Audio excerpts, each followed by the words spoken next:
আগামী বছরে দেখা যাবে রাজনৈতিক সরকার, জানালেন শিক্ষা উপদেষ্টা। বৈষম্য দূর করতে মানসম্পন্ন শিক্ষার বিকল্প নেই।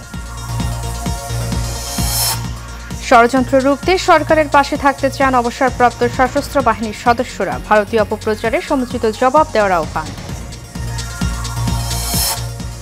নরসিংদীতে আওয়ামী লীগের দুই পক্ষের সংঘর্ষে নারী সহ নিহত 2। পরিস্থিতি নিয়ন্ত্রণে ঘটনাস্থলে সেনাবাহিনী।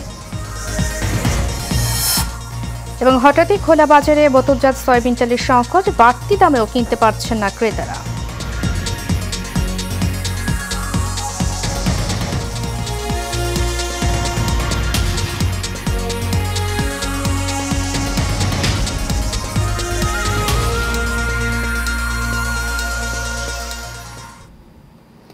স্বাগত এশিয়ান নিউজে, সাথে আছি আমি উর্মি আক্তার।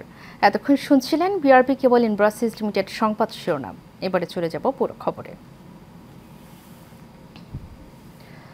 পরিকল্পনা ও অর্থ উপদেষ্টা অধ্যাপক ডক্টর ওয়াহিদুদ্দিন মাহমুদ বলেছেন, আগামী বছর রাজনৈতিক সরকারের ক্ষমতায় আসার সম্ভাবনা আছে। তিনি আরও বলেন, নির্বাচিত সরকার বিষয়ক এই মত একান্তই তার ব্যক্তিগত। শেষমেশ কী হবে তিনি জানেন না। শনিবার সকালে রাজধানীর একটি হোটেলে বাংলাদেশ উন্নয়ন গবেষণা প্রতিষ্ঠানের উদ্যোগে আয়োজিত এবিসিডি সম্মেলনের প্রথম সেশনে অংশ নিয়ে তিনি একথা বলেন। ডক্টর ওয়াহিদুদ্দিন মাহমুদ বলেন, অর্থনৈতিক ও আয় বৈষম্য এই মুহূর্তে বড় একটি দুশ্চিন্তার বিষয়। বৈষম্য দূর করতে মানসম্পন্ন শিক্ষা দরকার, যেখান থেকে অনেক দূরে রয়েছে বাংলাদেশ। তিনি বলেন, বাংলাদেশের আর স্বল্পোন্নত দেশের কাতারে থাকার সুযোগ নেই। তবে উন্নত দেশ থেকে পাওয়া সুযোগ সুবিধা অব্যাহত থাকার ব্যাপারে আলোচনা চলমান। অনেক দেশই ইতিবাচক সাড়া দিয়েছে। দেশি বিদেশি যে কোনো ষড়যন্ত্র রুখে দিতে অবসরপ্রাপ্ত সেনা কর্মকর্তাদের প্রস্তুত রয়েছে। রাওয়া ক্লাবের সামনে ভারতীয় আধিপত্যবাদের বিরুদ্ধে আয়োজিত এক সমাবেশ থেকে এমন ঘোষণা দেন সশস্ত্র বাহিনীর অবসরপ্রাপ্ত সদস্যরা। এ সময় ভারতের বিরুদ্ধে নতজানু নীতি নয়, সমুচিত জবাব দেওয়ার জন্য সরকারের প্রতি আহ্বান জানিয়েছেন তারা। কাউসার আহমেদের রিপোর্টে থাকছে বিস্তারিত। ভারতের আগ্রাসনের ক্ষোভের আগুনে ফেটে উঠেছে পুরো দেশ। এবারের কড়া জবাব দিয়ে ঐক্যের ডাক দিলেন সশস্ত্র বাহিনীর অবসরপ্রাপ্ত সদস্যবৃন্দরা। ভারত বিরোধী বিভিন্ন স্লোগান, প্লেকার্ড হাতে নিয়ে তারা বিক্ষোভ করেছেন ভারতীয় আধিপত্যবাদের বিরুদ্ধে। এর আগে দেশ বিরোধী নানান অপপ্রচারের কড়া জবাব দেন সশস্ত্র বাহিনীর সাবেক সদস্যরা। আমরা ভারতীয় আধিপত্যবাদ চাই না। They have no right to interfere. We shall elect our own government. Whoever we choose, they have no business in that. আগ্রাসী ভূমিকা পালন করতেছে, আমাদের সম্পর্কে বিভিন্নভাবে অপপ্রচার করেছিলেন, যেটা আমরা নয় সেটা তারা বিভিন্ন দেশে প্রদেশে বলে বেড়াচ্ছে, যার পরিপ্রেক্ষিতে আমরা একটা প্রটেস্ট। তারা বলেন, স্বাধীন সার্বভৌম রাষ্ট্র বাংলাদেশকে নিয়ে বাড়াবাড়ি করলে পরিণতি ভালো হবে না। জানান, বর্তমানে সেনাবাহিনীকে 71 সালের মতো মনে করলে ভুল করবে দেশটি। ইস্টার্ন সেক্টর, ইস্টার্ন কমান্ড গোছানোর ভয় আমাদেরকে দেখাবেন না। শুধু আমরা সশস্ত্র বাহিনী নয়, 17 কোটি জনতা আছে আমাদের সাথে, আপনাদেরকে সীমান্তেই রুখে দিতে। আমরা সবসময় এদেশের জনগণের পাশে ছিলাম, আমরা থাকবো। আমরা যে কোনো প্রয়োজনে দেশের জন্য আমরা আমাদের জীবন বিলিয়ে দিতে প্রস্তুত। সাবেক সশস্ত্র বাহিনীর সদস্যদের ডাকে সাড়া দিয়ে এতে অংশগ্রহণ করেন বিভিন্ন সংগঠনের নেতাকর্মীরা। এ সময় বাংলাদেশ ঐক্য পরিষদের ব্যানারে এই অনুষ্ঠানে যোগ দেয়া সাবেক সংসদ সদস্য আজম খান জানান, কারো হুমকি ধামকিতে দেশের সংস্কার থেমে থাকবে না। অন্যান্য সংগঠনের নেতাদেরও একই দাবি। এই সমস্ত বাংলাদেশকে ঐক্যবদ্ধ করার জন্য আজকে সেনাবাহিনীর যে ডাক, সেই ডাকে আমরা একাত্মতা ঘোষণা করছি এবং এই কারণে আমরা বাংলাদেশি ঐক্য পরিষদ গড়ে তুলেছি, যার নেতৃত্বে আজকে রাজপথে মিছিল চলছে এবং ভারতীয় আগ্রাসনকে মুক্ত না হওয়া পর্যন্ত এই মিছিল চলবে ইনশাআল্লাহ। আমরা শুধু আমাদের অস্ত্রটাই জমা দিয়ে আসছি, কিন্তু আমরা কিন্তু ট্রেনিং এখনো জমা দেয়নি এবং আমরা এটা বিশ্বাস করি এবং মনে মনে সর্বদা অবসরপ্রাপ্ত সদস্যরা বিশ্বাস করি যে জীবনের সর্বশেষ রক্তবিন্দু থাকা পর্যন্ত আমরা কিন্তু দেশের জন্য লড়ে যাবো ইনশাআল্লাহ। সব অপপ্রচার বন্ধ করে বাংলাদেশের আপামর জনতার পাশে থাকার আহ্বান জানান বক্তারা। কাউসার আহমেদ, এশিয়ান টেলিভিশন, ঢাকা। শেখ হাসিনার বিচার আন্তর্জাতিক অপরাধ ট্রাইব্যুনালে হবে। তাকে যে রক্ষা করতে আসবে তাদের বিচারও একই প্রক্রিয়ায় হবে বলে মন্তব্য করেছেন বিএনপি সিনিয়র যুগ্ম মহাসচিব রুহুল কবির রিজভী। সকালে ছাত্র জনতার আন্দোলনে আহতদের রাজধানীর বার্ন প্লাস্টিক ইনস্টিটিউশনে দেখতে এসে এই মন্তব্য করেন তিনি। অপর এক অনুষ্ঠানে দলটির স্থায়ী কমিটির সদস্য ডাক্তার AZM জাহিদ হোসেন বলেন, বাংলাদেশের অর্থনীতিকে ধ্বংস করতে এখনও কাজ করছে ভারত এবং শেখ হাসিনা দস্যুরা। আরও জানাচ্ছেন শরীফুল ইসলাম। আমরা বিএনপি পরিবারের পক্ষ থেকে ছাত্র জনতার আন্দোলনে আহতদের দেখতে রাজধানীর বার্ন ও প্লাস্টিক ইনস্টিটিউশনে যান বিএনপির সিনিয়র যুগ্ম মহাসচিব অ্যাডভোকেট রুহুল কবির রিজভী। এই সময় তিনি বলেন, ভারত শেখ হাসিনাকে দিয়ে তাদের নিজস্ব স্বার্থ রক্ষা করতে চায়, এজন্য তারা কুমিরের কান্না কাঁদছে। তাদের স্বার্থ রক্ষা করার জন্যই তারা শেখ হাসিনার জন্য এখন যে কুমিরের কান্না কাঁদছেন সেটা অত্যন্ত সত্যে প্রমাণিত হচ্ছে। যারা আমার ভাইয়ের হাত কেটে নিয়েছে, যারা আমার ভাইয়ের মুখ উড়িয়ে দিয়েছে, তাদের বিচার বাংলাদেশে হবে। আন্তর্জাতিক অপরাধ ট্রাইব্যুনাল গঠিত হয়েছে। এই অপরাধের সাথে যে সমস্ত আইন শৃঙ্খলার বাহিনী জড়িত, যারা নির্দেশ দিয়েছেন, সেই সমস্ত পিশাচ মন্ত্রী, প্রধানমন্ত্রী থেকে শুরু করে প্রত্যেকের বিচার এখানে নিশ্চিত করতে হবে। কারো হুমকিতে এবং কারো প্রশ্রয় থেকে যারা তাকে রক্ষা করার চেষ্টা করবেন, তারাও বাংলাদেশের স্বাধীনতার বিরোধী, সেই রাষ্ট্রও বাংলাদেশের সার্বভৌমত্বের বিরোধী। অপরদিকে জাতীয় প্রেস ক্লাবের সামনে এক প্রতিবাদ সমাবেশে বিএনপির স্থায়ী কমিটির সদস্য ডাক্তার AZM জাহিদ বলেন, ভারত বাংলাদেশকে সবসময় শোষণ করতে চায়, এজন্য দেশে বিশৃঙ্খলা সৃষ্টি করে বিভাজনের পায়তারা করছে। বাংলাদেশের অর্থনীতিকে ধ্বংস করে দেওয়ার জন্য সবচেয়ে বেশিভাবে ষড়যন্ত্র করছে এই পার্শ্ববর্তী দেশ ইন্ডিয়া এবং পতিত স্বৈরাচার। সাম্প্রদায়িক উস্কানিতে পা না দিতে দেশের জনগণের প্রতি আহ্বান জানান বিএনপির এই স্থায়ী কমিটির সদস্য। সাম্প্রদায়িক সম্প্রীতি রক্ষার জন্য কোনো অবস্থাতে কোনো উস্কানিতে পা দেওয়া যাবে না। Shariful Islam, Asian television, Dhaka. আধিপত্য বিস্তার নিয়ে নরসিংদী রায়পুরায় আওয়ামী লীগের দুই গ্রুপের গুলিবিদ্ধ হয়ে নারী সহ 2 জন নিহত হয়েছেন। এতে আহত হয়েছে আরও 10 জন। সকালে উপজেলার মেতিকান্দা এলাকায় এই ঘটনা ঘটে। নিহতরা হলেন সাবেক মেম্বার মানিক মিয়া ও কল্পনা বেগম। তারা আবিদ হাসান রুবেলের সমর্থক। পুলিশ জানায়, এলাকার আধিপত্য বিস্তারকে কেন্দ্র করে যুবলীগ নেতা আবিদ হাসান রুবেলের সাথে বাসিত মেম্বারের বিরোধ চলে আসছিল। এরই জের ধরে দুই পক্ষের মধ্যে একাধিকবার গোলাগুলি ও সংঘর্ষের ঘটনা ঘটে। আজ ভোরে অস্ত্র, গোলাবারুদ ও দেশীয় অস্ত্র নিয়ে দুই পক্ষ সংঘর্ষে জড়ায়। এতে গুলিবিদ্ধ হয়ে নারী সহ 2 জন নিহত হয়।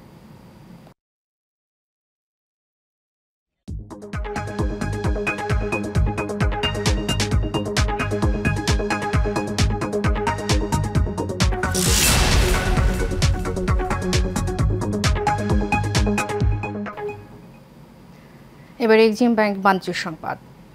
হঠাৎ করেই বাজেটের সংকট দেখা দিয়েছে সয়াবিন তেলের। এলাকার মুদি দোকান থেকে পাইকারি বাজার সবখানেই একই অবস্থা বিরাজমান। সয়াবিন তেলের এই সংকটে বিপাকে পড়েছেন ক্রেতা বিক্রেতা উভয়ই। খুচরা বিক্রেতাদের অভিযোগ, রমজানের আগে কৃত্রিম সংকট তৈরি করে আরও এক দফা দাম বাড়াতে সরবরাহ ঘাটতি তৈরি করছে আমদানিকারকরা। এইচএমইটু রিপোর্ট। হঠাৎ করেই বাজার থেকে বোতলজাত সয়াবিন তেল প্রায় উধাও হয়ে গেছে।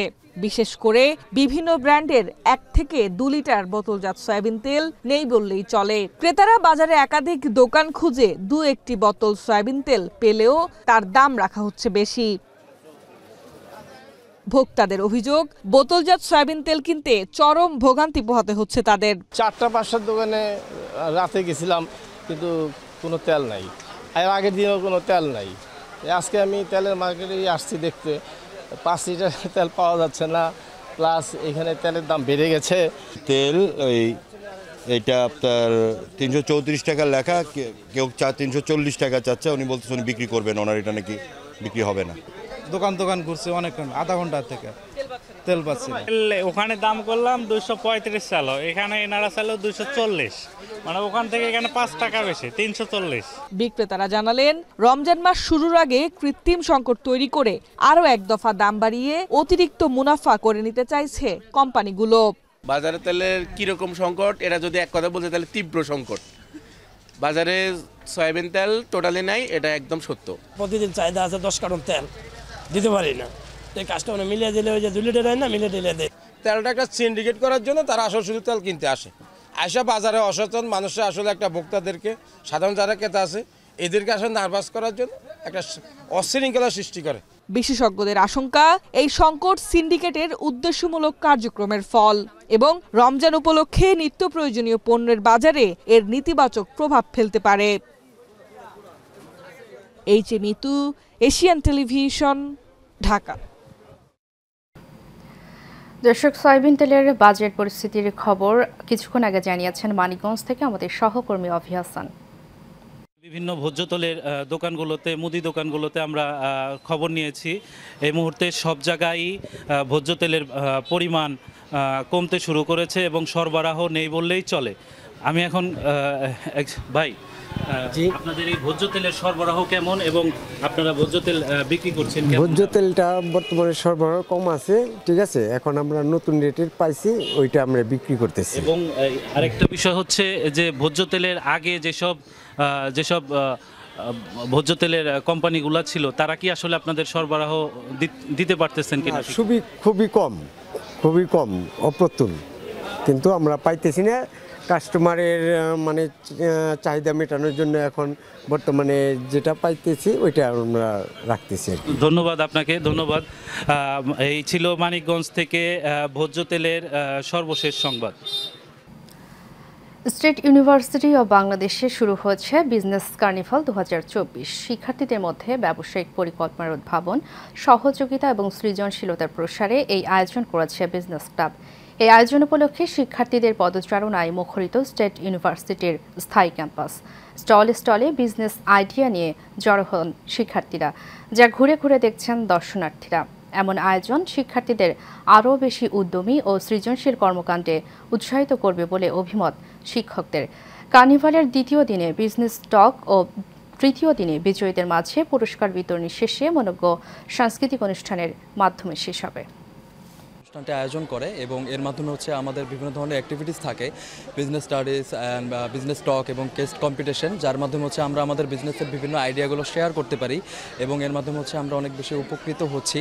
আমরা ক্লাসের বাইরে যে এক্সট্রা কারিকুলার অ্যাক্টিভিটিসগুলো আমার রিয়েল লাইফ ইনভলভ হচ্ছে এই জায়গায়, তো এই ইনভলভমেন্টের কারণে আমাদের অনেকগুলো স্কিল ডেভেলপ হচ্ছে। আমরা যেই জিনিসটা উপস্থাপন করছি বা যেই জিনিসটা আমাদের সোশ্যালি ইম্প্যাক্ট করতে পারে সেটা হচ্ছে আমাদের হ্যান্ডমেড জুয়েলারি, যেটা আমরা রিসাইকেলের মাধ্যমে বা ওয়েস্টেজ থেকে তৈরি করে আমরা একটা সুন্দর কালচারাল পার্সপেক্টিভ তুলে ধরতে পারতেছি মানুষের সামনে। আমরা যে এখন থেকে এগুলো শিখতে পারতেছি, এটা আমাদের ফিউচারে বা জব সেক্টরে আমাদের জন্য অনেক হেল্পফুল হবে আমরা মনে করি। বিবিএতে আমরা বিজনেস প্র্যাকটিক্যালি আমরা তো আসলে কিছু শেখাচ্ছি না, আমরা আসলে থিওরিটিক্যাল শেখাচ্ছি। এখন থিওরিটিক্যালের সাথে প্র্যাকটিক্যালের একটা রিলেশন করার জন্য আমরা এই বিজনেস কার্নিভালের প্রোগ্রামটা মূলত করছি।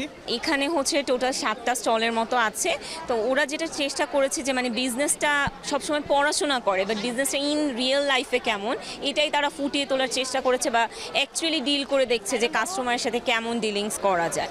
আমরা প্রতি বছরই এই ধরনের আয়োজন করে থাকি আমাদের ছাত্রছাত্রীদের জন্য, যেন তারা কিছু নতুন জ্ঞান অর্জন করতে পারে, ব্যবহারিক জ্ঞান, যেটা বইয়ের পাশাপাশি।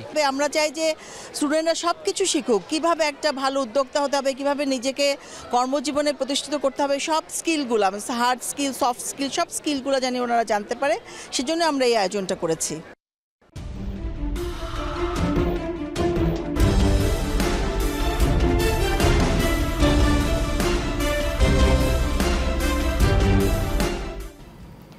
এবারে সারা বাংলা প্রসঙ্গ।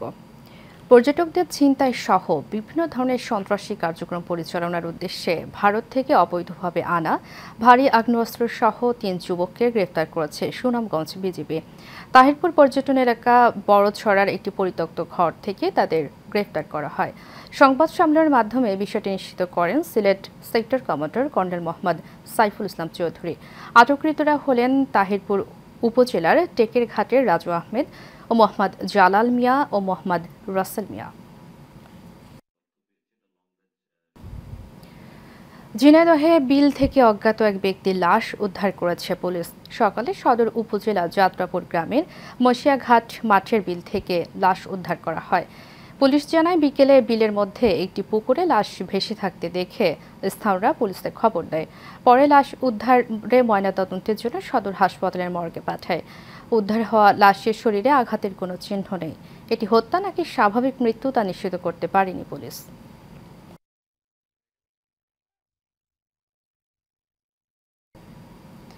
নওগাঁর বদলগাছিতে মৌসুমের সর্বনিম্ন তাপমাত্রা রেকর্ড করা হয়েছে 9.9 ডিগ্রি সেলসিয়াস। এতে বিপাকে পড়েছেন ছিন্নমূল, খেটে খাওয়া ও নিম্ন আয়ের মানুষ। এদিকে সকাল 6টায় দিনাজপুরের 10.3 ডিগ্রি সেলসিয়াস তাপমাত্রা রেকর্ড করা হয়েছে। ঘন কুয়াশার আবরণে ঢাকা পড়েছে উত্তরের হিমালয় কন্যা পঞ্চগড়। গুড়ি গুড়ি বৃষ্টির মতো ঝরছে শিশির। খড়কুটো জ্বালিয়ে শীত নিবারণের চেষ্টা করছেন অনেকেই। রাত থেকে শুরু করে ভোর পর্যন্ত ঘন কুয়াশায় ঢাকা থাকছে চারপাশ। এর সঙ্গে হিম বাতাস যোগ হওয়ায় সন্ধ্যার পর থেকে বেশ ঠান্ডা অনুভূত হচ্ছে। ঘন কুয়াশার শহরে সড়কগুলোতে হেডলাইট জ্বালিয়ে চলাচল করছে যানবাহন। তবে দুপুরের দিকে সূর্য ওঠার পর থেকে কিছুটা কমতে থাকে শীত। এদিকে শীত বাড়ায় জ্বর, সর্দি সহ নানা রোগে আক্রান্ত হচ্ছেন স্থানীয়রা। আমরা আগুন জ্বালাচ্ছি শীতকে বিদায় দেওয়ার জন্য। পররাষ্ট্র মন্ত্রণালয়ের কল্যাণমূলক সংগঠন ফরেন অফিস স্পাউসেস অ্যাসোসিয়েশনের উদ্যোগে দিনব্যাপী ইন্টারন্যাশনাল চ্যারিটি বাজার অনুষ্ঠিত হয়েছে। শনিবার সকালে রাজধানীর বেইলি রোডে ফরেন সার্ভিস একাডেমি অডিটোরিয়ামে চ্যারিটি বাজারের আনুষ্ঠানিক উদ্বোধন করেন বিচারপতি জিনাত আরা। এই সময় পররাষ্ট্র সচিব জসিমউদ্দিন সহ ঢাকায় নিযুক্ত বিদেশি রাষ্ট্রদূত, আমন্ত্রিত অতিথি, ফোস্তার কার্যনির্বাহী কমিটির সদস্য ও ফোস্তা পরিবারের সদস্য এবং দর্শনার্থীরা উপস্থিত ছিলেন। পররাষ্ট্র মন্ত্রণালয়ের কর্মকর্তা কর্মচারী সহ সর্বসাধারণের জন্য উন্মুক্ত এই আয়োজনে বাংলাদেশের ঐতিহ্যবাহী বুটিক পণ্যের প্রদর্শনী ও বিক্রয় করা হয়।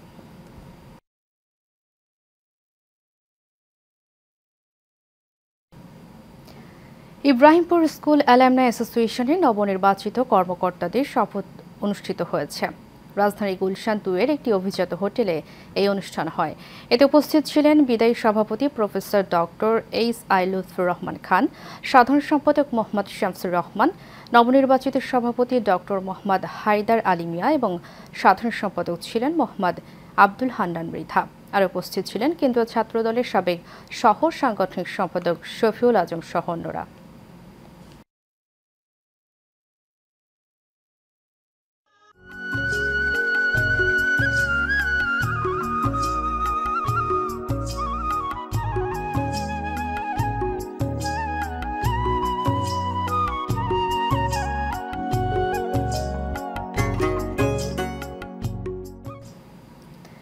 এবারে আমাদের কৃষি। লবণাক্ততা ও প্রতিকূল পরিবেশে বাগেরহাটের রামপালে এবার আমনের বাম্পার ফলন হয়েছে। লবণ সহিষ্ণু জাত, উন্নত বীজ, কৃষকদের প্রশিক্ষণ, সঠিক বীজ নির্বাচন ও সেচ ব্যবস্থার সহজীকরণে আবাদ বৃদ্ধির মূল কারণ বলে জানিয়েছে কৃষি অফিস। ফলন ভালো হওয়ায় হাসি ফুটেছে কৃষকের মুখে। রামপাল থেকে সুজন মজুমদারের পাঠানো তথ্য ছবিতে বিস্তারিত জানাচ্ছেন শেখ সোহাগ। উপকূলীয় অঞ্চল বাগেরহাটের রামপালে ৮০ শতক থেকে চিংড়ি চাষ। জলবায়ু পরিবর্তনের কারণে আমন আবাদের ফসল আশঙ্কাজনক হারে হ্রাস পেতে থাকে। বিশেষ করে ঘূর্ণিঝড়ের জলোচ্ছ্বাসে লবণপানি কৃষি জমিতে ঢুকে আমন আবাদ কমতে থাকে। এ সময় রামপালে ২০ থেকে ২৫ হাজার হেক্টর জমিতে আমনের আবাদ হলেও প্রাকৃতিক সহ নানা কারণে তা কমে দাঁড়িয়েছে ৮,৫০০ হেক্টর। তবে এখন উপজেলার বিভিন্ন ইউনিয়নে বেড়িবাঁধ থাকায় বেড়েছে চাষাবাদ। এবছর ঝড় হয় নাই, বৃষ্টি হয় নাই, তার কারণে ধানটাও পড়ে যায়নি, ভালো হয়েছে সুন্দরভাবে। ফসলে কোনো পোক লাগেনি, যা লাগিয়েছে তা নিয়ন্ত্রণ করতে পারছে, তাতে কোনো সমস্যা হয়নি। এই কারণে ফসল এবার ভালো। কৃষি অফিসার আমাদের দিয়েছে বীজ ১০৩ নূতন প্রজন্মের। এই ধানটার এবার ফলন খুব ভালো। অফিসতে এই সার দিছে, বীজ দিছে, ঠিক মতন ওষুধপাতি দিছি, আমাকে ফসল খুব ভালো হয়। এই জায়গায় ২ বছর ৩ বছর ধান হয় নাই, এখন ধান হচ্ছে। কৃষকদের বীজ, সার সহ চাষাবাদের নানা পরামর্শ দেওয়ায় ধানের আবাদ বেড়েছে বলে জানান কৃষি অফিসের এই কর্মকর্তা। আমন আবাদের লক্ষ্যমাত্রা ১০০% অর্জিত হয়েছে।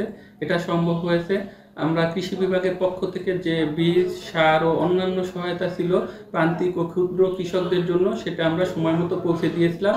চলতি মৌসুমে ৪,৫০০ হেক্টর জমিতে ধান আবাদের লক্ষ্যমাত্রা নির্ধারণ করা হয়েছে। শেখ সোহাগ, এশিয়ান টেলিভিশন, ঢাকা।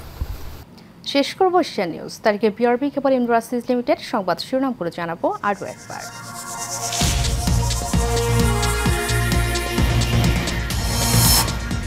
আগামী বছরে দেখা যাবে রাজনৈতিক সরকার, জানালেন শিক্ষা উপদেষ্টা। বৈষম্য দূর করতে মানসম্পন্ন শিক্ষার বিকল্প নেই।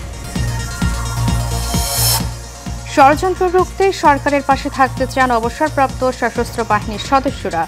ভারতীয় অপপ্রচারে সমুচিত জবাব দেওয়ার আহ্বান। নরসিংদীতে আওয়ামী লীগের দুই পক্ষের সংঘর্ষে নারী সহ নিহত 2, পরিস্থিতি নিয়ন্ত্রণে ঘটনাস্থলে সেনাবাহিনী। এবং হঠাৎই খোলা বাজারে বোতলজাত সয়াবিন তেলের সংকট, বাড়তি দামেও কিনতে পারছে না ক্রেতারা।